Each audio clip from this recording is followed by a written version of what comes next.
வணக்கம் சொந்தங்களே, எல்லாம் எப்படி இருக்கீங்க? நல்லா இருக்கீங்க அப்படின்னு சொல்லி நானும் நம்புறேன். இன்னைக்கான வீடியோவில் என்ன பார்க்க போறோம் அப்படின்னு சொல்லி பார்த்தீங்கன்னா, இன்னைக்கான ஒரு ஃபுல் டே விளாக் தான் ஃப்ரெண்ட்ஸ் உங்ககிட்ட ஷேர் பண்ணிக்க போறேன். ஒரு மினி விளாக் மாதிரி தான், ஒரு 10 நிமிஷம் வீடியோ தான். வீடியோ பார்க்குறவங்க, புதுசாக பார்க்குற நண்பர்கள் நம்ம சேனலை சப்ஸ்கிரைப் பண்ணிக்கோங்க. அது மட்டும் இல்லாமல் ஒரு அருமையான ரெசிபியும் கூட ஷேர் பண்ணிக்கிறேன் ஃப்ரெண்ட்ஸ். இது கொஜ்ஜி பஜ்ஜி, இதுக்கு நேம் எப்படி வேணாலும் சொல்லலாம். ஆனால் இட்லி, தோசை, சப்பாத்தி எல்லாத்துக்குமே அருமையாக இருக்கும் ஃப்ரெண்ட்ஸ். என்னோட சின்ன வயசுலேருந்து ஒரு ஃபேவரட் ஃபுட் இது அப்படின்னு சொல்லலாம். அதை எப்படி செய்கிறது அப்படிங்கிறத கண்டிப்பாக உங்களோட ஷேர் பண்ணிக்கிறேன் ஃப்ரெண்ட்ஸ். இன்றைக்காக ஒரு ரெசிபி கூடவே இன்றைக்கி ஃபுல் டே விளாக் எப்படி நடந்துச்சு அப்படின்னு சொல்லிட்டு நமக்கு எப்படி டே ரொட்டீன் போச்சு அப்படிங்கிறத உங்களோட ஷேர் பண்ணிக்கிறேன். வாங்க இன்னைக்கான வீடியோக்குள்ள போயிடலாம்.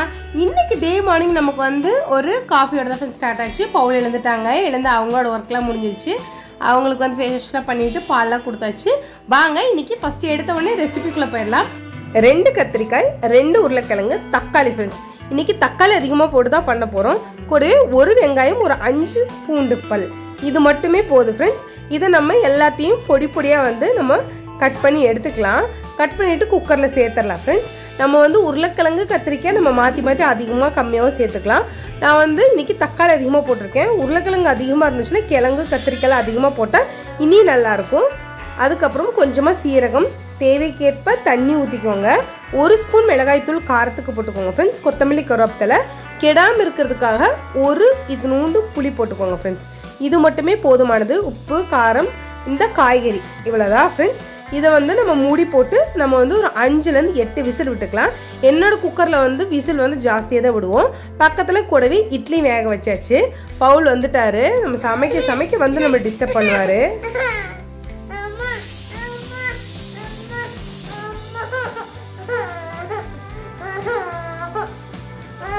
தூக்க சொல்லிட்டே இருந்தார்.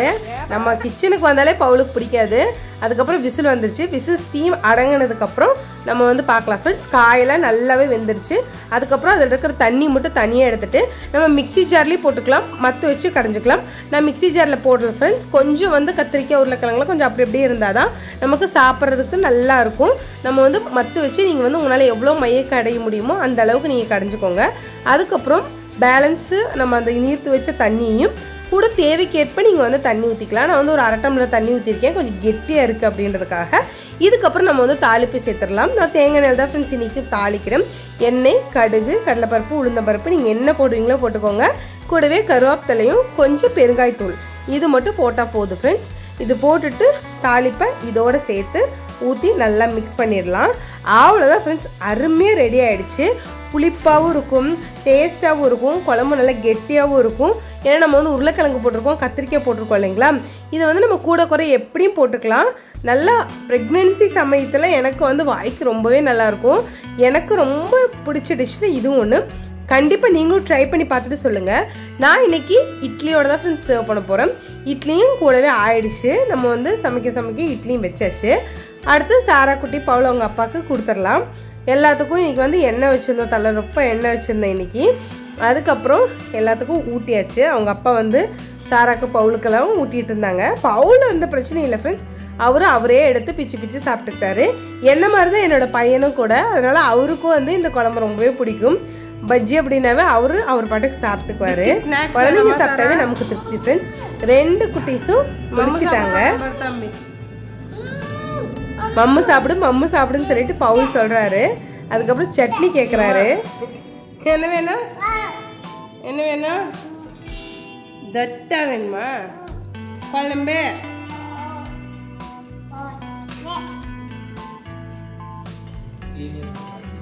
இட்லியா?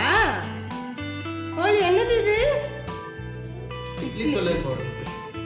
இந்த சார் வெறும் இட்லி சாப்பிட்றியா?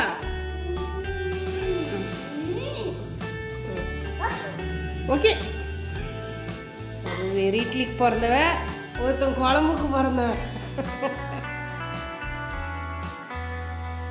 நம்ம வீட்டில் சாரா குட்டி அப்படி தான் ஃப்ரெண்ட்ஸ். எப்போவுமே வெறும் இட்லி, வெறும் சாதத்தை அதிகமாக சாப்பிடுவாங்க. பவுல் குழம்பு இல்லைன்னா சாப்பிட மாட்டாங்க அவங்க அப்பா மாதிரி. சாரா குட்டியே ஸ்கூலுக்கு அப்படியே ரெடி பண்ணிடலாம் அப்படின்னு சொல்லிட்டு ஸ்கூலுக்கு ரெடி ஆகிட்டாங்க. யூனிஃபார்ம்லாம் போட்டாங்க. அவங்களோட பேகை காணோம். பவுலையும் சேர்த்தே வந்து ஸ்கூலுக்கு கூப்பிட்டு போக வேண்டியது தான். ஏன்னா வந்து பவுல் வந்து அவங்க அப்பா வெளியில் யூனிஃபார்ம் மாற்றிட்டாலே அவரும் ஓடிடுவார் என்னையும் கூட்டிகிட்டு போகணும் அப்படின்னு சொல்லிட்டு. எனக்கும் பாய் சொல்லிவிட்டு அவங்களும் கிளம்பிட்டாங்க. பாய் பாய் பாய் பாய் சீக்கிரம் வந்துரு பாய். அவங்கள ரெடி பண்ணி அனுப்பிச்சதுக்கப்புறம் இன்னைக்கு சாம்பார் எல்லாம் கீழே கொட்டிட்டாங்க, குழம்பெல்லாம். கூடவே இப்போல்லாம் கொஞ்சம் கையோடையே தொடச்சி விட்டுறது ஃப்ரெண்ட்ஸ். டெய்லி வந்து வீடு வந்து துடைக்கிறதுக்கு கொஞ்சம் கஷ்டமாக தான் இருக்குது. டேட் வந்து ஜாஸ்தியாக குழந்தைங்களையும் பார்த்து வீட்டு வேலையும் பார்த்து எல்லாமே நம்ம செய்யும்போது கொஞ்சம் வந்து உடம்பு டயர்டாக இருக்குது. பத்தாவதுக்கு ஹெச்பியும் கம்மியாக இருக்குது. என்ன சாப்பிட்டாலும் ஹெச்பி ஏறவே மாட்டேங்குது. ஸோ அதனால கூட வந்து உடம்பு டயர்டாக இருக்கலாம். அதனாலேயே வந்து வேலை வந்து அதிகமாக செய்ய முடியதில்லை. அப்பப்போ நான் நீட் பண்ணிக்கிறது, அப்பப்போ தொடச்சி விட்டுக்கிறேன். அவங்க அப்பாவையும் குழந்தைங்களையும் பால்வாடி அனுப்பிச்சதுக்கப்புறம் நான் வந்து இன்றைக்கி தேங்காய் சாதம் தான் பண்ணியிருந்தேன். இன்றைக்கி ரொம்ப டயர்டாக இருந்தது. அதனால் சிம்பிளாக வந்து நான் வந்து தேங்காய் சாதம் பண்ணிவிட்டேன். எந்த குழம்பும் செய்யலை. லெமன் ரைஸ் பண்ணலான்னு பார்த்தா லெமன் நல்லா இல்லை. ஸோ அதனால் லெமன் ரைஸ்க்கு தாளிச்சதுலேயே தேங்காய் எடுத்து போட்டு தாளிச்சிட்டேன். நைட்டே ப்ரீ பிளான் பண்ணிவிடுவோம். இப்போல்லாம் கொஞ்சம் டயர்டானங்காட்டி என்ன பண்ணுறதுனே தெரியுறதில்ல. காலையில் எழுந்திரிச்சு தான் என்ன சமைக்கிறது அப்படிங்கிறதே வந்து நம்ம யோசிக்க வேண்டியதாக இருக்குது. இன்னும் ஒரு 2 மாதம் இருக்குது. இந்த 2 மாதத்தை கடந்துட்டோம் அப்படின்னா ஒரு பெரிய அச்சீவ்மெண்ட் மாதிரி தான். குட்டி தங்க வந்துடுவாங்க. எனக்கு வயிற்றில் வைக்கிறதா ஃப்ரெண்ட்ஸ் கஷ்டம். வெளியில் வந்தால் எப்படி பார்த்துப்பேன். வயிற்றில் இருக்கிற வரையும் தான் எனக்கு கஷ்டம். அப்புறம் வந்து நான் வந்து தேங்காய் சாதத்தை ரெடி பண்ணியாச்சு. ரெடி பண்ணிவிட்டு நல்லா மிக்ஸ் பண்ணிவிட்டு அவங்க அப்பாவுக்கு டிஃபனுக்கு வந்து தேங்காய் சாதம் போட்டாச்சு. கூட தொட்டுக்கருக்கு வந்து பீக்கங்காய் பொரியல் தான் ஃப்ரெண்ட்ஸ் பண்ணியிருந்தேன். முட்டை போட்டு செஞ்சுருந்தேன். முட்டை போட்டு செஞ்சால் ரொம்பவே நல்லாயிருக்கும் பீக்கங்காய் பொரியல். அடுத்ததில் உங்களுக்கு அதோட ரெசிபியும் ஷேர் பண்ணுறேன். டெய்லி ஒரு ரெசிபி கொடுக்குறேன் ஃப்ரெண்ட்ஸ். ஏன்னா பார்க்குற வீடியோவில் ஒரு யூஸ்ஃபுல்லான இது ஒரு டிப்ஸாகவும் இருக்குது இல்லைங்களா. நான் என்ன செய்கிறேனோ அதை உங்களோட ஷேர் பண்ணிக்கிறேன். நல்லா ஒரு 2-3 முட்டை போட்டு நல்லா பீக்கங்காய் பொரியல் செஞ்சுட்டேன். பீக்கங்காய் பொரியல் அருமையாக வந்திருந்தது. இது 2 நேரத்துக்கு பண்ணியாச்சு ஃப்ரெண்ட்ஸ். நம்ம நைட்டுக்கு வேறு ஏதாச்சும் பார்த்துக்கலாம். ஆனால் வந்து பீக்கங்காய் பொரியல் முட்டை போட்டோம்னா குழந்தைங்க தனியாகவே சாப்பிடுவாங்க. அவங்க அப்பாவுக்கு லஞ்ச் பேக் பண்ணி அனுப்பிச்சாச்சு. அப்பாவா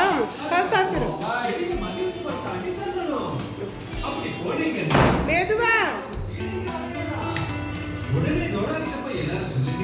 முட்டாய் பிரிச்சு தர குடி பிரிச்சு தர குடுப்பா பிரிச்சு தர அம்மா குடி பிரிச்சு தர மம்மி பிச்சு தருவா மம்மி முட்டையை பிச்சு தரேன். அவருக்கு சாப்பிடணும்னு இருக்குது. பிரித்து தரம் கொடுறேன் அப்படின்னா அதை வச்சுட்டு ஒரே குஷி தான் ஆடிட்டே இருந்தார். நானும் அப்படியே உட்காந்து சாப்பிட ஆரம்பிச்சிட்டேன் ஃப்ரெண்ட்ஸ். இன்றைக்கி அவங்களோட சாப்பிடலாம் தனியாக தான் சாப்பிட்ற மாதிரி ஆயிடுச்சு. ஏன்னா குட்டீஸ்க்கு ரெடி பண்ணி அனுப்பிச்சாச்சு. அதுக்கப்புறம் பவுல் வந்து ஊஞ்சலில் போட்டு ஆடிட்டு இருந்தோம். வேணாம் அப்படின்னு சொல்லிட்டு அதை கழட்டிட்டு தொட்டிலில் போட சொல்லி கேட்டுட்டு இருந்தார்.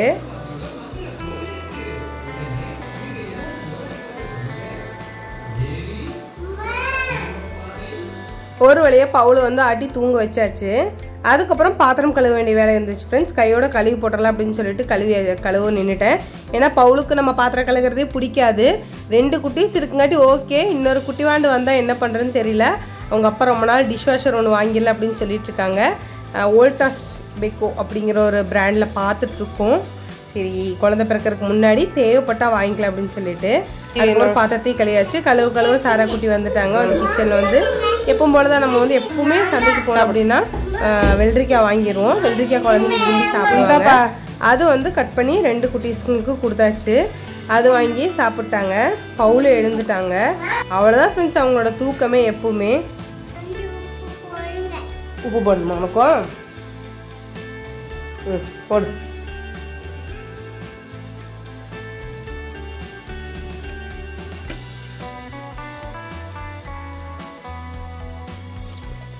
அதுக்கப்புறம் சாரா குட்டிக்கு இப்போ கொஞ்சம் முடி வளர்ந்துருச்சு பாருங்கள். சாரா குட்டிக்கு ஜுண்டி போட்டு பார்த்தோம். சின்ன தென்னை மரம் வந்து தலையில் நின்றுருக்கு. அவங்களுக்கும் பயங்கர ஹாப்பி தான். அவங்களும் வந்து போஸ் கொடுத்துட்டு இருந்தாங்க. ஃபேஸ் வாஷ் பண்ணிட்டு ட்ரெஸ்லாம் மாற்றி விட்டுருந்தேன். இன்றைக்கி ஃப்ரிட்ஜெல்லாம் கொஞ்சம் மாற்றி நகர்த்தி வேறு இடத்துல வச்சுருந்தேன் ஃப்ரெண்ட்ஸ். ஏன்னா முன்னாடி வந்து இந்த இடத்துல இருந்துச்சு ஃப்ரண்ட்டில். அந்த பக்கம் ஸ்டாண்ட் இருக்குங்காட்டி நடக்கும்போது இடிக்க ஆரம்பிக்குது.